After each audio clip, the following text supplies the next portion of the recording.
Jussie Smollett found guilty of staging attack and lying to police, THR News.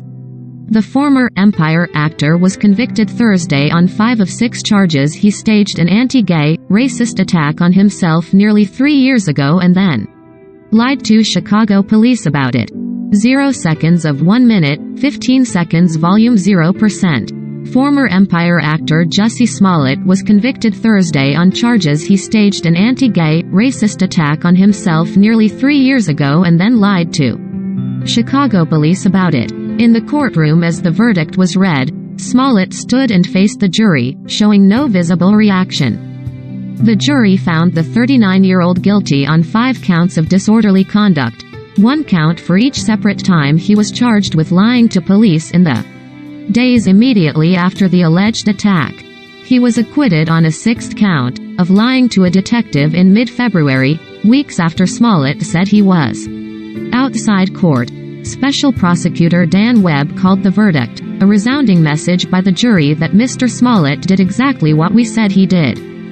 Smollett wreaked havoc here in the city for weeks on end for no reason whatsoever, then compounded the problem by lying under oath to the jury, Webb. Defense attorney Nenye Uche said Smollett would appeal the conviction. He said Smollett was disappointed but holding up very strong, and is committed to clearing his name. He expressed confidence the actor would be cleared by an appellate court. Unfortunately, we were facing an uphill battle where Jussie was already tried and convicted in the media, and then we had to somehow get the jury to forget her. Unsee all the news stories that they had been hearing that were negative for the last 3 years, Uche told reporters after the verdict. Judge James Lynn set a post-trial hearing for January 27, and said he would schedule Smollett's sentencing at a later date. Disorderly conduct is a Class 4 felony that carries a prison sentence of up to 3 years, but experts have said if convicted, Smollett would likely be placed on probation and ordered to perform community service. The damage to his personal and professional life may be more severe. Smollett lost his role on the TV program Empire after prosecutors said the alleged attack was a hoax, and he told jurors earlier this week that, "I've lost my livelihood."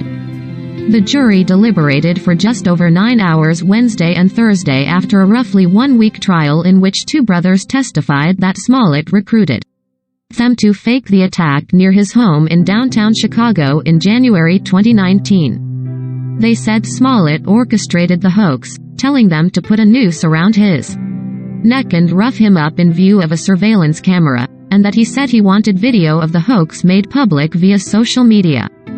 Smollett testified that he was the victim of a real hate crime, telling jurors there was no hoax. He called the brothers liars, and said the $3,500 check he wrote them was for meal and workout plans. His attorneys argued that the brothers attacked the actor, who is gay and black, because they are homophobic and didn't like who he was. They also alleged the brothers made up the story about the attack being staged to get money from Smollett, and that they said they wouldn't testify against him if Smollett paid them each $1 million. In closing arguments Wednesday, a prosecutor told jurors there was overwhelming evidence that Smollett staged the attack, then lied to police about it for publicity. His defense attorney said prosecutors' case was based on lies. Special Prosecutor Dan Webb told the jury that Smollett caused Chicago police to spend enormous resources investigating what they believe was a fake crime. Besides being against the law, it is just plain wrong to outright denigrate something as serious as a real hate crime and then make sure it involved words and symbols that have such historical significance in our country, Webb said. He also accused Smollett of lying to jurors, saying surveillance video from before the alleged attack and that night contradicts key moments of Smollett's. Defense attorney Uche called the brothers sophisticated liars, who may have been motivated to attack Smollett because of homophobia or because they wanted to be hired to work as his security. These guys want to make money, he said. Webb questioned why Smollett didn't turn over his cell phone to police or give them a DNA sample or access to his medical records to help with the investigation. Smollett testified he doesn't trust Chicago police, and that he was concerned about his privacy. If he was a true victim of a crime, he would not be withholding evidence, Webb said.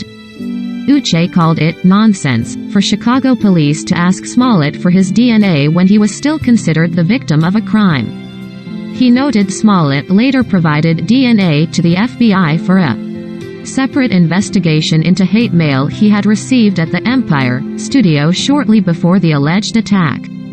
He wasn't hiding anything, Uche said.